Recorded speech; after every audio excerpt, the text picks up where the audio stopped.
estamos en Librería Codes, situada en la plaza de San Sebastián de Orihuela, en la comarca de la Vega Baja, y he querido reunir a dos buenos amigos y dos buenos lectores para, aparte de presentar la librería, hablar un poco de nuestro mundo, el mundo que nos gusta, que nos satisface, que es el mundo de los libros y de la lectura, ¿no? Librería Codes ya lleva 21 años instalada aquí en la ciudad de Orihuela, intentando promover la lectura, y yo creo que este apartado de las nuevas tecnologías y los vídeos casi no lo hemos tocado casi nunca, y me parecía muy interesante. Ante todo quiero presentaros a quienes me acompañan esta tarde en la librería, y voy a leer un poco su retrato biográfico y laboral de quiénes son. A mi izquierda es Lola Padilla, seudónimo de Artis Loga. Su ámbito es el jurídico, derecho, comercio exterior, personal de empresas y ejecutivos, especialidad en programación neurolingüística, líder de equipos de alto rendimiento, maestría en social media, escritora y correctora ortotipográfica. Actualmente trabaja en consultoría tecnológica y como docente de programación y robótica. Imparte sesiones formativas de desarrollo personal de manera individual y a equipos, también a mandos altos e intermedios en las empresas en cuanto a visión estratégica, de innovación y de negocios. De forma paralela, presta mentoría a escritores en la creación de su libro y en la gestión de sus plataformas literarias digitales.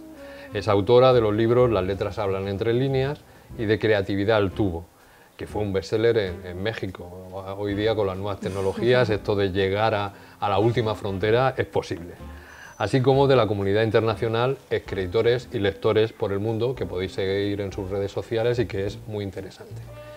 Y a mi derecha está Javier Marín, que muchos conocéis, y curiosamente la biografía que tengo en mi mano no la ha redactado él, sino que se la ha redactado un buen amigo, y vamos a decir quién, Víctor Sánchez Balaguer, y ha hecho algo bonito sobre quién es Javier Marín, ¿vale? Y voy a leerlo. De Javier Marín podría decirse que le sucedió algo parecido a lo de Obelix, pero si bien el héroe galo se cayó en la marmita de la pasión mágica de pequeño, Javier debió tropezarse con un libro abierto y se sumergió de lleno entre sus páginas. Y desde entonces tiene siempre alguno a mano por si tiene que aprender, viajar, soñar, acompañar o dejarse llevar entre el vaivén de las palabras. Cursó estudios de psicología en la Universidad de Granada y años después un máster de fotografía creativa. Ambas disciplinas las pudo desarrollar y aplicar ampliamente en el Departamento de Recursos Humanos de una entidad de crédito oriolana. Pero utilidades profesionales al margen, la relación de Javier con los libros ha sido siempre de grato deleite, de auténtica pasión. Ha sabido encontrar en los libros, además de una fuente de aprendizaje, esos lugares de calma en los que reconocer a los seres humanos, en su complejidad y en su diversidad, a través de las obras de numerosos autores de la literatura universal.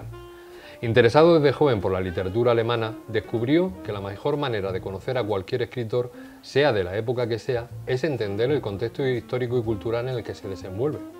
Esto da una mayor perspectiva para su comprensión e implica, naturalmente, abrir nuevas puertas, por lo tanto, nuevos libros. Ha profundizado a través de cursos, conferencias y talleres sobre la literatura rusa de los siglos XIX y XX, estudios que compaginan la actualidad con el acercamiento a la cultura y escritores japoneses. Gran aficionado a las artes plásticas, cuenta también con una amplia biblioteca de pintura, escultura y fotografía en cuidadas ediciones. Porque Javier, que no desdeña las nuevas tecnologías para la lectura, aprecia, valora y disfruta el libro como objeto, como esa promesa que se inicia en la cubierta y sigue con el color, el olor, la composición de las páginas que encierran todo un universo de sensaciones. Y en eso está en esta etapa de su vida. Continúa navegando suavemente sobre el lago de los libros, buscándose, compartiendo vidas escritas, dejándose seducir por la atracción del abismo de las palabras impresas. Ahora con más tiempo, ahora con más serenidad. Por eso siempre resulta enriquecedor hablar con Javier Marín de y sobre libros. Pues estamos rodeados de libros, Javier. Y tanto. Unas pinceladas intensas sobre quienes nos acompañan esta tarde en este programa, en esta emisión de un vídeo para, sobre todo, animaros a leer. Yo he preparado básicamente un cuestionario que quiero que sea abierto, quiero que nos vayamos interrumpiendo si es necesario, que sea participativo, ¿no? Y a una serie de preguntas, ¿no? Yo creo que la primera es lógica, ¿no? Mucha gente dice que no lee porque no encuentra un libro que le sea el apropiado, ¿no? Que le atrape, que comenzar con la lectura, el hecho de comenzar. Todos hemos tenido un primer libro que nos ha marcado, ¿no? Lola, ¿cuál es ese libro? A mí ese libro fue Aurora, de Nietzsche, y en contestación a lo que decías, yo creo que no hay que buscar los libros, son ellos los que te encuentran a ti, y pienso que al final los libros hablan aunque estén cerrados, y siempre en nuestro momento que nos encontremos vital es como que el libro te está llamando, ¿no? Cuando pasas por una depresión, cuando pasas por un momento malo, cuando quieres tomar una decisión, al final los libros es como que te van dando señales sin que te des cuenta, solo que a veces nos negamos a recurrir a ellos, es lo que yo pienso. Bien, en este muy sentido. interesante.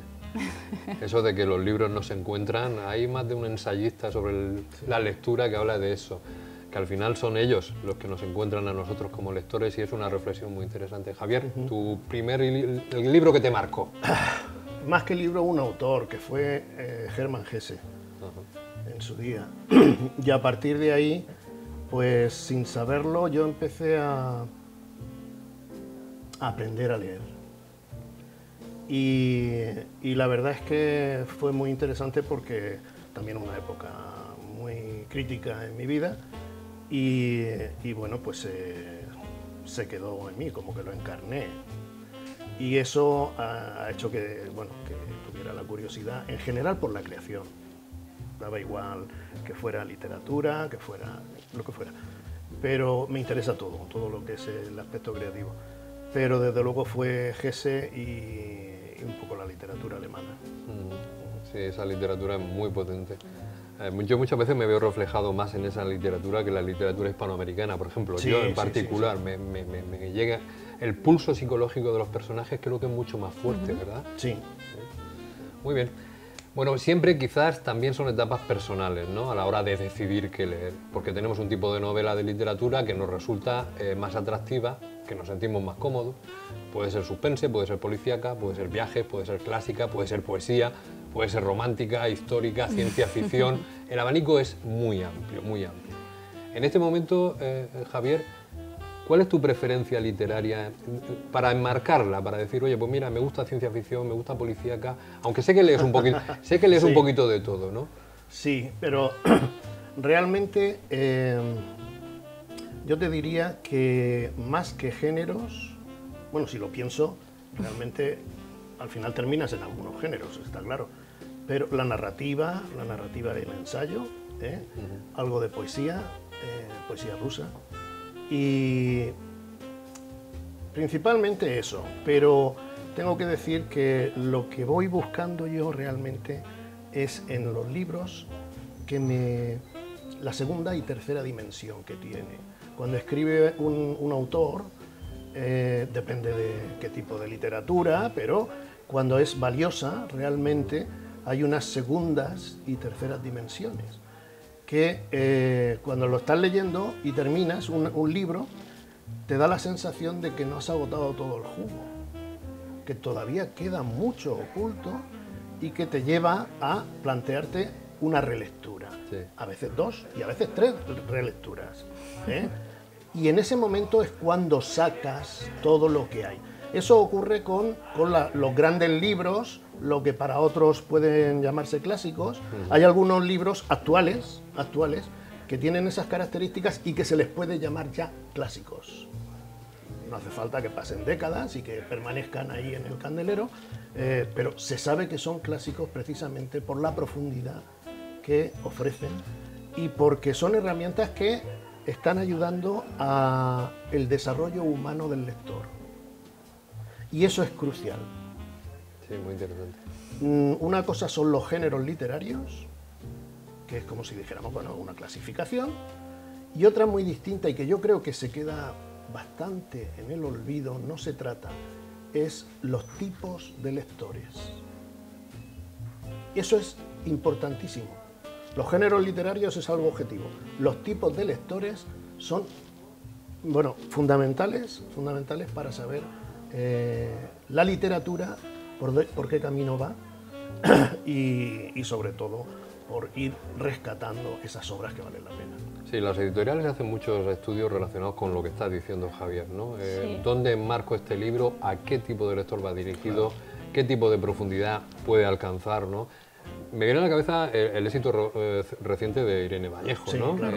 Por ejemplo, lo que estás diciendo, porque al final es un libro de varias relecturas. Varias. Porque vas encontrando profundidad y diferentes temas, ¿no? Es un libro que probablemente vaya en esa línea. Yo he utilizado en alguna ocasión, cuando he ido a algún instituto, la metamorfosis, la transformación de Kafka. Sí. Y lo que hago es, te lo digo por la relectura. Lo que hago es llevarme diferentes ediciones, la de Nórdica, la de Alianza, Espasa, diferentes editoriales con el mismo libro, en principio el mismo libro. Y les doy uno a cada chaval, diferente libro evidentemente, y les pido simplemente que me lean el primer párrafo. Es totalmente diferente la traducción. Viene del alemán, de lo que estamos hablando, la literatura centroeuropea y tal, las traducciones han tenido su recorrido y cada traductor, las palabras en alemán son muy difíciles de traducir. Sí. Entonces cada traductor le ha dado un giro totalmente inesperado que convierte ese primer párrafo en... te deja el sello, ¿no? Pero son diferentes, son muy diferentes. La puntuación, los adjetivos que utiliza, la creación de la propia frase incluso está construida de un modo o de otro.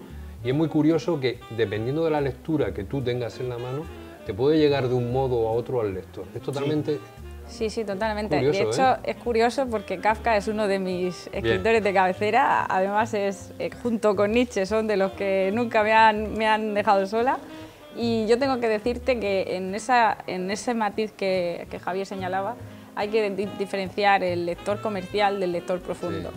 Porque al final hay lectores que se quedan con la tapa y que piensan que el libro, porque tiene una ilustración, una portada maravillosa, o lo está leyendo todo el mundo en ese momento, es un buen libro. Y yo siempre decía que había que leer cosas que la gente no leía para hacer cosas que nadie hacía en ese momento, ¿no? Y eso es algo que nadie entendía cuando yo era pequeña. Y yo me posiciono mucho del lado de los clásicos, sobre todo de las autobiografías y del pensamiento filosófico. O sea, yo soy una enamorada del pensamiento humano. A mí, si hay algo que me atrae de un libro, es el pensamiento humano. O sea, meterme en la cabeza del escritor, pensar y darle mil vueltas a ver qué está intentando decir, pero que no está diciendo. Exacto, que eso es lo que me gusta a mí. O sea, de hecho, el título de mi primer libro iba muy bien encaminado cuando decía que las letras hablan entre líneas, ¿no? O sea, no todo habla con las letras que estás leyendo realmente. Y depende del lector que tengas delante, de lo exigente que sea, pues vas a calar más o vas a calar menos. Sí. Pero ahí está también esa parte comercial que... Me parece muy chulo todo lo que estáis contando, porque al final lo que estamos intentando esta tarde es el hecho de decir quienes nos estáis viendo, ¿qué podéis encontrar en la lectura? Y creo que me parece súper interesante, porque muchas veces la gente que no se acerca al libro por ese temor, se está perdiendo todo esto. Sí. Y es una lástima, para mí es una lástima Yo creo enorme. que hay lecturas para todo tipo de público, que sin duda hay gente que le tiene miedo porque le han creado un poco el efecto Pigmalión, ¿no? Ese de tú no sirves para los libros, tú qué vas a hacer con un libro si tú nunca has estudiado, ¿qué tendrá que ver estudiar para leer un libro, ¿no? Y yo siempre he dicho, el que lee porque le gusta, lee por placer y al final termina estudiando cosas que no quería, ¿no? Es como, al final te terminas encontrando con un mundo que te construye, que te hace persona, porque al final te hace fomentar tu pensamiento crítico, el guardar bajo tu mano la información y el poder de discernir entre lo bueno, lo malo, lo que te parece justo, lo que no te parece justo. Esto es muy de filosofía, pero se me ve el plumero de vez en cuando. No, pero es así, es que la lectura es claro, eso. Pero muchas veces dices, pero ¿y qué tiene que ver el libro que te construye el pensamiento? O sea, al final es un libro que está cerrado y que no habla. Y yo digo, ¿y tú te das cuenta que ese libro es de una persona que probablemente esté fallecida y estás haciéndola inmortal, estás haciendo que su pensamiento perviva en las décadas y probablemente la persona que a día de hoy hace un libro, cuando ya no esté, va a dejar un legado en su familia, en el conocimiento de la gente y probablemente pueda cambiar vidas? Eso es tan maravilloso, o sea, por esa parte... Qué chulo, qué chulo. Bueno, llevamos mucho tiempo demandando, y vamos a dar un giro, ¿no? Demandando un plan de fomento lector, un proyecto que empuje a que la gente conozca todo lo que nosotros amamos, el mundo de los libros y de la literatura, ¿no? ¿Se os ocurre algo que fuera impactante, algo, un mensaje a lo mejor, no lo sé muy bien. ¿Qué necesitamos para impulsar a la gente a que se acerquen al mundo del libro? Por mandar un mensaje positivo y decir, oye, pues mira, si hiciéramos esto a lo mejor podríamos llegar a más gente, ¿no? Ay, positivo, es muy dices. difícil, es muy difícil. No, yo soy pesimista, ¿eh? Vale. Yo soy pesimista. Vamos a ver, para mí hay una cuestión y es que vivimos en la sociedad que vivimos. Y eso, de momento, no hay forma de cambiarlo. A nivel individual, eso está claro. Y luego lo comentaremos. Nuestra sociedad es o nuestra civilización es una civilización del espectáculo. Eso significa que la inmensa producción, no la mayoría, pero la inmensa producción literaria, artística, plástica, teatral, todo lo que queramos, se convierte en espectáculo, es decir, carente de contenido. A eso estamos acostumbrados. Entonces, cuando nos planteas eso, estamos hablando de algo muy serio. O sea, una librería, en principio, para mí es una especie de templo. Y vaya por delante que si la idea es que los libros van a ayudarme para mi propio desarrollo como ser humano, significa que debe darse un respeto del lector hacia sí mismo. Es decir, no voy a leer cualquier cosa. Voy a leer aquello que me va a aupar como ser humano. Perdona que te interrumpa. Yo creo que se adquiere con el tiempo. Se adquiere cuando con el tiempo. Cuando tú te inicias sí. como lector, si tienes a tu alrededor ese plan que te dice, oye, pues acércate al libro por este motivo, por este, por el otro y por el otro. Porque vas a encontrar un poco todo lo que estamos diciendo, ¿no? Que en el fondo es un poco recurrir otra vez a lo mismo. Pero hay que empezar desde la base. Hay que pensar en la escuela, esos planes que hay de lecturas obligatorias, que muchas veces se cargan al lector. Exactamente, claro. Empezar desde la base y decir, no, chavales, la literatura es divertida, es simpática, es entretenida. Sí. Os vais a... Hay que buscar que, sobre todo los primeros lectores, ahora mismo funcionan muchísimo todo lo que se presenta en canales de YouTube, de los gamers, en fin, todo este tipo para los jóvenes lectores. Muchos libreros, cuando tenemos alguna pequeña reunión, es que esos libros no dicen nada. Vamos a ver, todos hemos tenido un principio, todos hemos empezado a lo mejor leyendo un primer cómic que hemos encontrado por casa, una novelita corta con ilustraciones, y hemos ido dando pasos, ¿no? Yo creo que es imprescindible generar esos pasos para que la gente, pues como pasa en el mundo anglosajón mayoritariamente, que más del 70% de la población lee habitualmente. Cuando decimos habitualmente es todas las semanas, no una vez cada 3 meses, es todas las semanas. Fíjate que confío mucho en los mensajes subliminales más que tienes una obligación de leerte el Quijote, porque cuando eres un enano y te mandan léete el Quijote y hazme el resumen para el viernes que viene, tú estás pensando, me quiero morir, ojalá no existieran los libros, ¿no? Pero yo soy más de mensajes subliminales, como decía, de pon los libros en la mesa y deja que los niños se acerquen. Y ya les sorprenderán a cada uno, ya le dirá el libro a cada uno lo que le tenga que decir. Es obvio que cuando una persona se acerca por primera vez a un libro, es muy difícil entender qué va a ser tu género, dónde vas a estar, qué vas a leer, te va a aportar, no te va a aportar. Probablemente el primer libro que leas no te va a aportar nada, porque no vas a entender ni la mitad de lo que estás leyendo. Yo recuerdo que era pequeña, me acercaba a libros de filosofía con muy poquita edad y yo estaba leyendo a Nietzsche con 6 años y la gente me decía, pero si no entiendes nada, si no eres capaz de nada, pero a mí es el hecho de leer ese libro, el hecho de tener ese libro entre las manos, yo sabía que me estaba diciendo algo que no me decían otros con unas portadas mucho más bonitas. Entonces, es probable que a lo mejor esas palabras no las entendiese del todo, pero las he ido entendiendo con el tiempo.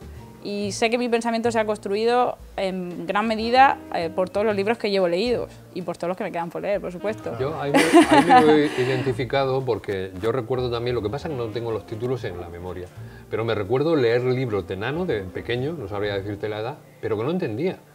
Pero era el placer de lo que encontraba en las palabras, de la lectura. Becker era como una cuna, o sea, Becker era como dormirte necesitaba miel. Necesitaba leer y decía, ay, pues no estoy entendiendo lo que me está diciendo este hombre, pero seguía leyendo, ¿no? Pero es que ahí está el reto, ahí está el reto. Eso es lo que hay que... Claro, y Nietzsche es un maestro Un maestro para enseñarte a leer, Nietzsche es fabuloso.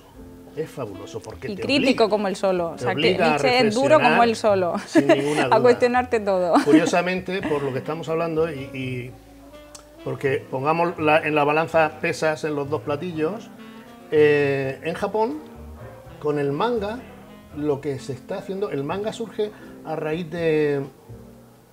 El japonés es un idioma muy complicado, es muy complicado, incluso para los propios japoneses. Entonces, se desarrolla el manga con un idioma simplificado, con un japonés simplificado para que la juventud pueda leer y entienda. Y luego está el boom. Pero digamos que hacen una aproximación al futuro lector. Eso es importante porque los jóvenes, en este caso, no van a disfrutar si no es algo que comprenden. Claro. Pero ahí está ayuda. la tarea de los escritores que realmente les gusta lo que hace y trasladan lo complejo a algo sencillo Sí. y lo vuelven a complicar y lo bajan de nivel y lo suben de nivel. Efectivamente. Y ahí es como ese fluir que dices, Sí. bueno, yo sé lo que estoy diciendo, sé que la persona que tengo delante, imagínate que no tiene nada que ver con este tema. ¿Cómo se lo traslado para que sea capaz de entender esto? Yo creo que al hilo de la pregunta que tú nos has hecho, reconduciendo un poco Sí. al principio, yo creo que hay que apostar por los creadores. Al margen de los escritores hay que apostar por los creadores, porque sea en arte plástico, sea en la escritura, sea en cualquier parte del arte, o sea, hay que confiar, y en los escritores, que es como los escultores de la palabra, por decirlo bonito, o sea, ¿qué no vas a hacer con un libro? ¿Qué no vas a hacer con un escritor si no lo fomentas? Si dejas que la persona que tiene un pensamiento con el cual puede aportar valor a la sociedad y puede cambiar la vida de la gente, no le estás dando la posibilidad, ni el vehículo, ni el medio, ni la forma para que realmente traslade eso. Estás enterrando el talento, Claro. realmente. Ahí lo dejo, ¿eh? Sí, la verdad es que son cosas para mandar esos mensajes de reflexión al público también. Y Claro, decirles, oye, claro, pues por supuesto. despertar conciencias, ¿no? Y sin nada más allá, ¿no? Pero decir, oye, mira, No, esto está aquí. Hay que hablar las cosas Claro. y llegar a tener una conciencia, como dices. Bueno, decía en la biografía, Javier... Yo no lo había en leído, este caso, en este caso, La culpa la tiene Víctor Sánchez Balaguer, que lees en cualquier registro, en libro electrónico, en papel. Sí. Y yo quería marcar también esa línea de debate que creo que también es necesaria, ¿no? Lectura digital, en papel, ambas. Y sobre todo, si encontráis alguna diferencia sustancial en el hecho de la lectura en un sitio o en otro. Ya no por el peso, sino a la hora de la comprensión, por ejemplo, a la hora del disfrute de la lectura, si encontráis algún matiz. Muchos. Los hay. Muchos. O sea, yo, por ejemplo, soy una persona que cuando leo un libro pinto. Pinto, anoto, señalo. Yo el libro lo destrozo. O sea, la gente dice que un libro es maravilloso y que hay que guardarlo en el cajón como si no se hubiera leído nunca. Y yo digo que un libro que no destrozas es un libro que no has leído. O sea, el libro es lo de menos. Es el contenido que tú extraes del libro cuando lo has leído. Una vez que el libro se ha leído, el libro es uno más. Lo que cambia es tu cabeza cuando lo has leído. Entonces, yo tiendo a escribir en el libro, a subrayar. Sí que es verdad que en el formato digital también puedes subrayar, también te da opciones, depende del formato en el que estés, pero esa olor al libro, eso es inconfundible. O sea, eso no te lo quita ningún dispositivo digital, ni ningún robot, ni ninguna tecnología nueva. O sea, hay cosas que van a ser esenciales. Es como lo que se dice, ¿no? El puchero de mamá y la comida que compramos hecha. Pues esto es... Sí. Para mí es algo parecido. Sí, yo... bueno, Javier. No, yo tengo una predilección que es el libro en papel, eso siempre. Lo que ocurre es que no siempre encuentras lo que buscas en papel. Entonces, bueno, pues no te queda más remedio que acudir a PDFs, por ejemplo, literatura latinoamericana, ensayos que se producen en la UNAM de México, en Perú, en cualquier sitio, Sí, que en no formato llegan papel aquí, no existen o no llegan a nuestro aquí. mercado. Entonces, te ves en la obligación de acudir a todo eso, sabiendo que existe y que es un tema que te interesa. Entonces, pues en ese sentido sí. Pero yo, tener un libro en la mano, bueno, ya me da igual todo. Luego también hay otro aspecto que hay que resaltar y es la economía. Es decir, el libro digital, si tú eres un lector que te fundes 50 libros al mes, no te puedes permitir comprarte 50 libros en papel, porque el valor económico es más caro. No es mucho más, pero un poco más relativamente caro. Entonces, si eres una persona que constantemente tiendes a leer y acumular por espacio físico, porque no puedes tener una casa llena de tropecientos libros, y por economía también. Ahora mismo yo puedo aportar en este sentido que en mi grupo de los escritores que tú mencionabas, Vicente, yo durante la pandemia ha sido un éxtasis literario el encontrar que personas se acercaban a la literatura que en vez de estar con los videojuegos o estar con otro tipo de cosas, que mira que yo estoy especializada en tecnología, que no lo critico, a ver, que quede claro, pero sí que es cierto que me ha hecho muy feliz, la palabra yo creo que es feliz, el hecho de ver cómo la gente se acercaba al grupo. Actualmente hay unos 15.000 miembros, o sea, yo he hecho entrevistas, me he pasado toda la pandemia dando difusión a escritores, lo he hecho totalmente gratuito, ha sido porque yo siento ese placer por la literatura, pero sí que es cierto que la gente se acercaba voluntariamente y cuando ves que la gente dice, bueno, yo no sé qué hago en el grupo, yo he venido aquí porque quiero leer, ¿quién me da un libro gratis? Y tú dices, bueno, aquí no estás para leer un libro gratis, estás para conocer autores, para conocer quién escribe el libro, quién es la persona que está escribiendo el libro y si realmente quieres leer, pues ya te buscarás tú los medios, ¿no? Porque al final la literatura gratuita también hay que tener en cuenta que cuando tú quieres leer, lees, ya te buscas el medio, vas a la biblioteca, te haces un carnet, lo pides prestado. Al final, el que quiere leer, lee. El dinero tampoco es una excusa, ¿no? Como bien decíamos antes, pero en algunos casos sí que es cierto que la excusa se hace grande y se pone por el dinero. Sí, yo muchas veces, cuando se abrió en Orihuela, la gente lo conocerá, la gente de aquí de la comarca, la biblioteca María Moliner, yo tenía entonces la librería Próxima, y la gente me decía, madre mía, te abren una biblioteca aquí, si... Digo, 20 que abriera, 20 bibliotecas que abrieran, claro. Muchísimo mejor. No es una competencia, una biblioteca forma lectores y hace lectores. Sí, entonces hay que decirle a la gente también, oye, pues sí, yo me puedo comprar 2 libros al mes, es un ejemplo, pero también puedo sacar 6 libros de la biblioteca que son totalmente gratuitos y leerlo y utilizar ese recurso. Al final llegas a la biblioteca, encuentras ese libro, te lo lees y dices, ostras, me ha gustado tanto que lo quiero tener. Claro. Pues entonces... O compras del mismo autor. Ahorras, guardas y tienes el libro en casa, ¿no? Es que hay cosas que olvidamos que son muy útiles. A mí me pasa una cosa muy graciosa de comprar, cuando ya lo he leído y lo he destrozado, como comentaba, tener que comprar el mismo para que lo lea alguien, porque con el mío no se entiende. Entonces hay veces que me toca comprar doble, pero... Me recuerda a mi hija en sus apuntes, todo subrayado de colores. Sí, de hecho me he dado cuenta que con esa técnica que yo usaba desde muy pequeña, de subrayar palabras, de tal, ahora mismo tengo un vocabulario y la forma de escribir y la forma de expresarme es gracias a todo lo que he leído en su momento y he subrayado, porque una vez que lo he subrayado no se me ha olvidado. Claro. Y es curioso, pero nunca lo hice a modo de estudiar, pero se me ha quedado. Bueno, una pregunta y la dejo ahí y quiero que la reflexionéis y me contestéis. Y contestamos otro día. Lo que queráis. La pregunta es que me parece interesante, ¿no? La pregunta. ¿Cómo leemos? Uf, madre mía. ¿Cómo leemos? Sí. ¿Pero te refieres al método, a dónde? Contéstame lo que quieras. Ah, ¿cómo leemos? ¿Cómo leemos?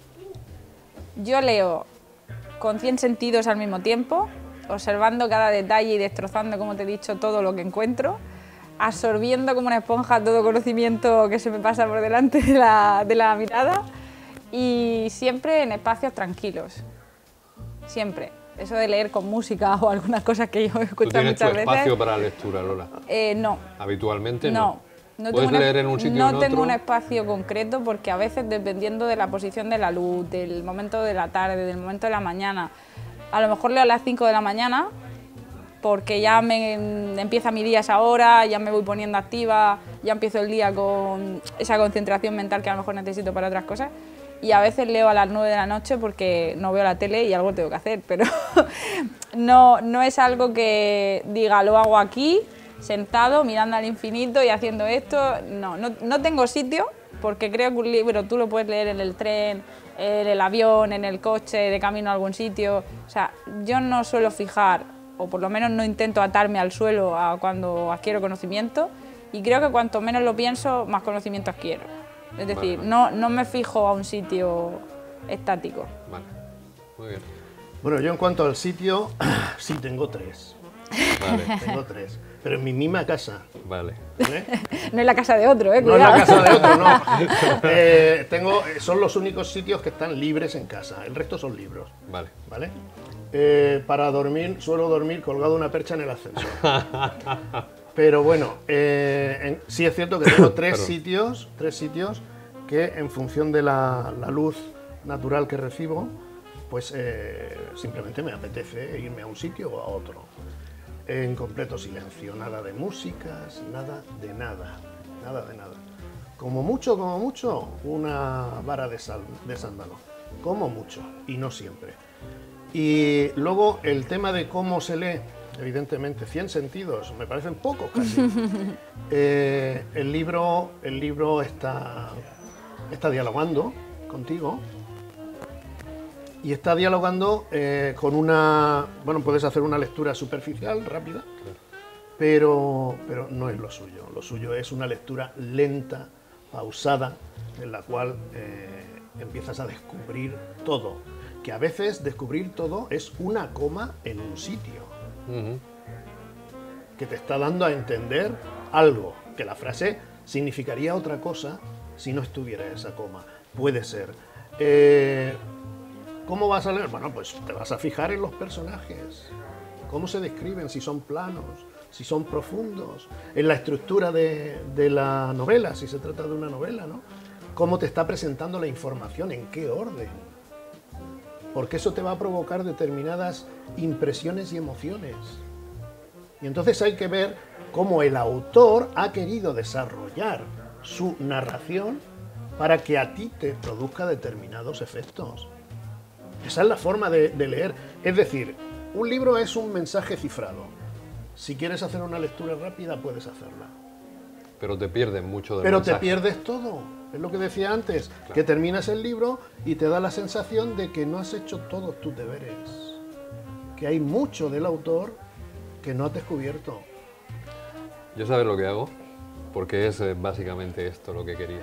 Pero yo lo que hago es cuando llego a ese párrafo que te hace vibrar, qué bien construido, qué mensaje me ha llegado profundamente, quizás a lo mejor incluso porque me recuerda algo vivido personal, por lo que sea, ¿no? Lo necesito leer en voz alta.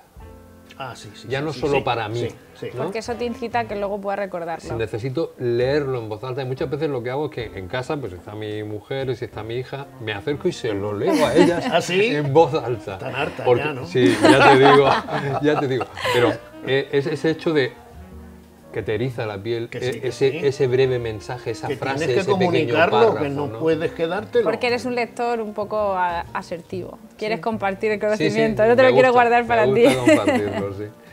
Bueno, ya hemos hablado un poquito de las librerías. ¿Creéis que seguimos teniendo futuro las librerías? Sí, ¿verdad? Ya, eso. Sí. Yo creo que seguimos teniendo futuro, en parte sí y en parte no. Y explico por qué. Porque la adaptación es fundamental. El mundo cambia, todos cambiamos de hecho, aunque no lo queramos aceptar. O sea, no somos ni el 70% de la persona que fuimos ayer. Te voy a debatir. Ahora me debates. Y aunque la esencia sea la misma, quiero decir, aunque la esencia de los libros sea maravillosa, aunque las librerías sumen valor, sumen cultura a cualquier sociedad, sí que es cierto que los canales para llegar a la gente son totalmente diferentes a como eran hace 10 años. Y yo confío en que las librerías tienen que ser físicas, pero que los medios y la forma de llegar a la gente tiene que ser dual, tiene que ser parte física y parte digital, porque ahora mismo cerrarse a quedarse a los medios antiguos, a decir, mira, no quiero adaptarme, al final es retroceder. Quiero decir, y al final una tienda en físico que ha superado batallas, que ha superado épocas malas, épocas buenas, dejarla morir o dejarla cerrar por la no adaptación o por la intransigencia, a lo mejor, de decir, quiero quedarme aquí quieto y no moverme, yo creo que sería un error, ¿no? Sí, por esa parte. Pero por eso te quería debatir, porque Sí, las sí, librerías totalmente. nos hemos adaptado. Lo que pasa es que hay desconocimiento sobre esto y mi idea de esta pregunta era para explicar este hecho. Las librerías españolas, Sí. todas las librerías independientes, somos de las primeras que hemos asumido un reto tecnológico, pero desde hace ya más de 15 años. La mayoría de las librerías, con nuestros programas informáticos, no tenemos que crear los libros cuando nos van a llegar del almacén, incluso los podemos crear previo a recibirlos. Exacto. Simplemente por un hecho informático que tenemos en nuestros programas, un sistema que denominamos SILLI. Entonces eso la gente no lo tiene por qué saber, pero es que este sistema que hemos creado en las librerías españolas nos lo han copiado en otros países europeos. Las librerías españolas hemos creado diferentes plataformas de librerías independientes para que la gente pueda acceder. Ahora mismo yo estoy en Orihuela, pues lo normal es que mi público sea de aquí, de la zona de la ciudad o de la comarca, no más allá, pues la gente no se va a desplazar 100 kilómetros para comprar un libro. Pero, por ejemplo, esta librería está en 3 plataformas independientes a nivel nacional o internacional, porque globalmente se puede comprar. Pues Sí. ahora mismo estamos en Todos tus libros, estamos en Libelista y estamos en Bookstore, una nueva plataforma que ha surgido en España hace unos meses, creada básicamente por librerías independientes o editores independientes, ¿no?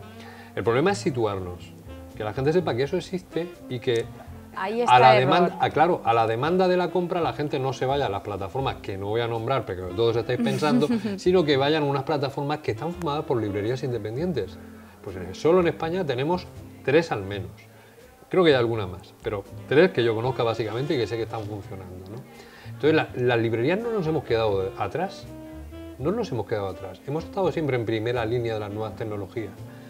Pero quizás es el público el que no ha sabido dirigirse a nosotros o no ha encontrado nuestra Yo plataforma. creo que son ambas cosas. Una es el público no ha sabido, no ha conocido tal vez las plataformas que tú comentabas, Vicente. No es fácil. No es fácil.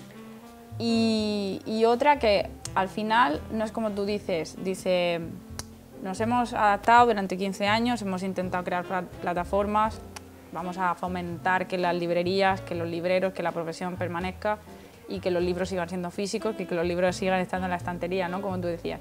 Al final, la forma de incorporar la tecnología no solo debe ser en la plataforma o el sistema que crea, como tú decías, eso, sino también la forma en la que el lector busca ese tipo de libros. Al final, la forma en la que yo adquiero, o la facilidad o la sencillez con la que yo adquiero en un buscador, ya no me refiero a ninguna plataforma, sino en un buscador. Si yo sé que el lector busca determinada cosa por determinada forma, al final yo me tengo que adaptar a esa forma, porque es de la forma en la que el lector puede conocerme. O sea, ya no es la tecnología intrínseca en que yo pueda poner un CRM, o pueda poner cualquier plataforma para a mí como librero gestionarme el proceso mucho más fácil, que eso por supuesto adelanta muchísimo tiempo muchísimo. Y muchísimo trabajo, pero sí que es yo creo que el eslabón perdido entre el lector y el librero, la librería, es el alcance, el cómo llego a conocerte yo y el cómo yo sé que esta plataforma es de libreros o la otra plataforma, lo que me está vendiendo no viene de otra librería también, ¿no? Entonces, ese es el eslabón ahí que yo creo que no encaja. Básicamente, el no conocimiento. Pero también básicamente, fíjate, no utilizamos algoritmos. No utilizamos algoritmos. Dejamos que el público acceda libremente. Claro, vosotros Entonces, no, pero Internet sí. Ya, Ahí está la cosa. Pero no, es que son formas diferentes de trabajar, ¿no? Y al final es la defensa del pequeño comercio, del comercio tradicional, de la editorial independiente, no del gran grupo, que también, lógicamente, esos libros están en las librerías, pero es un poco la diversidad, que no perdamos esa diversidad, ¿vale? Si al final nos vamos todos al grande, pues el grande es subir al espacio, que creo que lo hará en breve. Y los demás, pues... Pero también tiene que ver la cultura del lector. Es decir, si yo quiero fomentar el comercio del barrio, pues obviamente no voy a comprar una plataforma digital. Voy a ir a mi vecino, que lo voy a apoyar y que al final... Y que le va a ofrecer otras cosas. Claro, ¿eh? y que luego que vas a ojear otros libros y luego vas a ir a por uno y te vas a traer 7, que es lo que suele pasar siempre. Pero la experiencia, que es algo que no se puede vivir con un medio digital, sí, tú llegas, te traen un sobre a casa, lo abres y es tu maravilloso libro deseado. Pero la experiencia que llegas aquí, ves otros, comentas, oye, ¿y tú conoces este? ¿O qué te ha parecido? O sea, esa experiencia lo digital no lo tiene. Sí.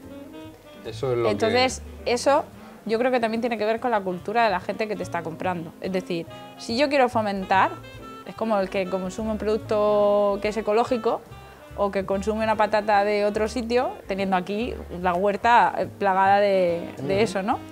Y dices, bueno, pues al final, ¿qué te prima? ¿El valor tuyo, los principios tuyos, o te prima el que te cueste poco adquirirlo de otra forma, claro, y ya está? Sí. Al final yo creo que esa es un poco la filosofía también de... Bien. Hay una cuestión sobre los libros, en concreto físicos, bueno, y en general, digitales también, pero que ofrece las librerías.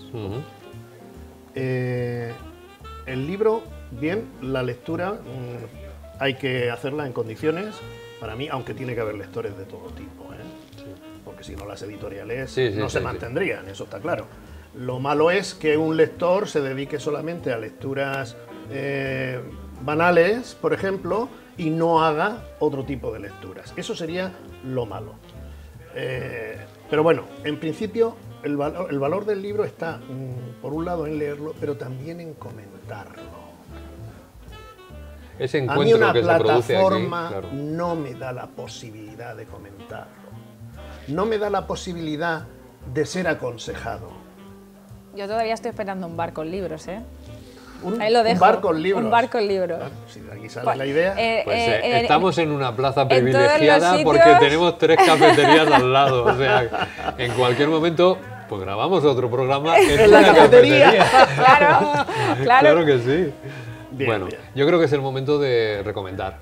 Y, ¿verdad? Pues más o menos estamos ya en tiempo de finalizar y recomendar algún libro, ¿no? ¿Quién se lanzará a hacer alguna recomendación? Bueno, pues yo voy a recomendar el mío. Vale. ¡El tuyo! Me parece muy correcto. Y luego voy a recomendar, además, lo voy a recomendar y voy a dar el motivo.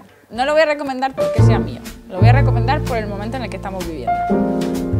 Y luego voy a recomendar otro que no es mío, y ojalá fuera, pero no tengo esa cabeza. Creatividad al tubo, el mío. ¿Por qué? Creatividad al tubo es una oda a los creadores. Es una oda a las personas diferentes, a los que siempre se han sentido diferentes, a los que siempre se han sentido raros, a los que siempre han pensado que por ser diferentes estaban haciendo algo malo, al soy diferente y como tengo un hijo artista no lo entiendo. Creo que ha sido un acercamiento al entendimiento de padres, de parejas, de amigos, que no trato al artista como un bicho raro, por supuesto, porque si alguien es creador aquí, soy yo mi máxima expresión, pero sí es verdad que la lógica y la creatividad chocan constantemente. Y yo que estoy en el mundo tecnológico y trabajo constantemente con ingenieros y que me choco de frente con la lógica y que constantemente veo que el lenguaje sale de mi boca pero no llega a un entendimiento, al final lo que he querido hacer con ese libro es acercar la tecnología, ver cómo convergen la lógica y la creatividad y ver por qué es necesaria. Cada vez más con el cambio del mundo que estamos haciendo, con la transformación digital, la mente, los trabajos, la forma en la que se trabaja está cambiando. Y explicarle a una persona por qué ser creativo te abre puertas y no te las cierra, creo que es fundamental. Entonces, lo recomendaría por la situación en la que vivimos, no por egocentrismo y narcisismo, sino por este motivo. Y otro libro que recomendaría, pues yo creo que, vamos, si no recomiendo este libro es para pegarme un tiro. Rimas y leyendas de Becker, de siempre. O sea, ha sido mi libro de cabecera, ha sido el libro con el que vuelvo a leer y lo releo y lo leería 1000 veces más. Ya no me quedan palabras que subrayar, pero lo tengo en distintas versiones porque en algún momento supongo que tendré hijos y tendrán que leerlo y del mío no van a entender, pero lo recomendaría. Muy bien.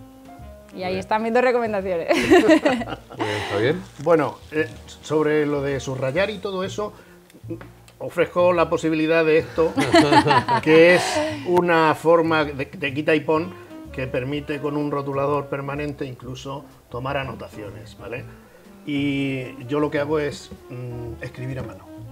Me refiero, cuando leo un libro, escribo a mano mis impresiones. Con lápiz. Con lápiz. Con lápiz, sí. Es que si no, no... Con lápiz. y significa que estás ordenando mentalmente El pensamiento. lo que estás leyendo. Y eso es importantísimo. Pero bueno, en cuanto a recomendaciones, yo me he traído aquí unas cuantas. No me importa el tiempo que estén publicados los libros, en absoluto. Pero bueno, por lo que hemos estado hablando, alguna cosa que yo he comentado, este de Vargas Llosa, que se llama La civilización del espectáculo, que es muy interesante en el sentido porque nos sitúa qué es la cultura hoy, la creación, ¿vale? Tengo por aquí otro, que este sí que me gustaría que la gente, pues eso, lo tomara con mucho cariño. Una invitación a leer mejor. Ajá.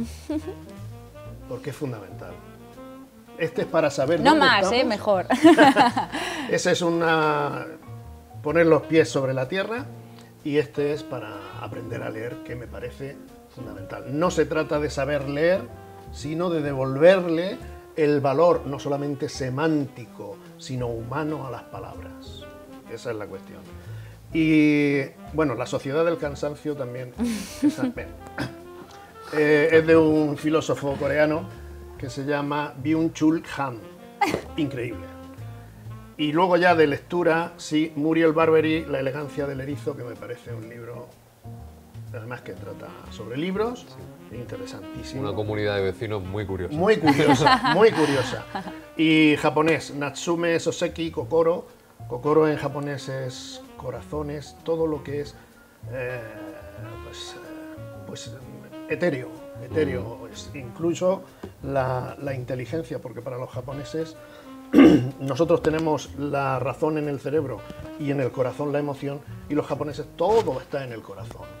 Entonces es un libro muy interesante de un chaval joven que encuentra a un sensei, un maestro, y desarrolla toda una historia. Hay de sobra. Vale. Yo os voy a recomendar también, bueno, tengo un montón aquí sobre la No, mesa, pero y ahí, no los voy a y ahí. recomendar todos. Esto es una selección previa que he hecho, lo que tengo aquí a mi izquierda, una selección previa que he hecho sobre libros, libros sobre el hecho de leer, ¿no? Simplemente os comento los títulos. Si no te gusta leer, no es culpa tuya. Evidentemente, El infinito en un junco, que ya lo hemos nombrado aquí. Contra la arrogancia de los que leen, un ensayo muy interesante en favor de la lectura y un poco en la línea de que nos decía Javier. El placer de la lectura, por supuesto, de Siruela, de la colección Pensamiento, una joyita. Y un libro muy curioso que se publicó, muchas veces hemos oído esto de el fin de los libros, ha llegado el fin de los libros con las nuevas tecnologías. Bueno, pues este libro, que se titula El fin de los libros, se publicó en 1894. Ha pasado un tiempo y los libros siguen, ¿eh? Bueno, pero como novelas breves, novelas intensas, yo llevo mucho tiempo recomendando Asthwaite, Carta de una desconocida, una novelita de escasas 80 páginas, pero con una potencia impresionante. Del mismo autor, Novela de ajedrez, otra novela también de 80-90 páginas, que es una maravilla, ¿no?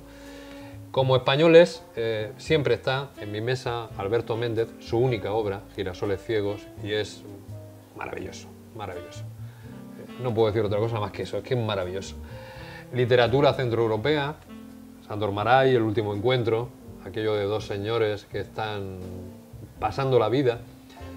Hay circunstancias entre ellos cuando son jóvenes, y uno de ellos está toda su vida esperando, después de una situación grave que ha ocurrido, que su amigo vuelva a hablar con él, ¿no? Es un poco esa situación que todos a lo mejor podemos sentir de una amistad perdida y cómo puedo volver a aquellos años, ¿no? Es una novela intensa, breve pero intensa. Y últimamente he descubierto al griego afincado en Suecia, Theodor Kalifatides, Otra vida por vivir. Es un libro biográfico ya con los años, rememorando como en obras anteriores su Grecia clásica, y este hombre escribe de dulce, de maravilla. Bueno, pues como estos que hemos nombrado hoy aquí, hay miles. Murakami, que para mí Hay miles. Para mí ha sido un gran descubrimiento. Ya llevo leyéndolo muchos años, pero Murakami ha sido brutal. Me he acordado mucho cuando has mencionado esto japonés, pero sí. Murakami es brutal. Con Aristóteles es la diversión a la esencia, a volver a lo que quieras, pero la verdad es que Murakami ha sido muy bueno, ¿eh? Muy bien. Muchas gracias, muchísimas gracias, Javier. Muchísimas gracias, Lola. A ti por la invitación. Invitaros a a profundizar en la lectura, a comenzar a leer y acercaros al mundo del libro sin ningún temor. Muchas gracias. Creo que sí. Nunca es tarde si el libro es bueno, ¿no? Exactamente.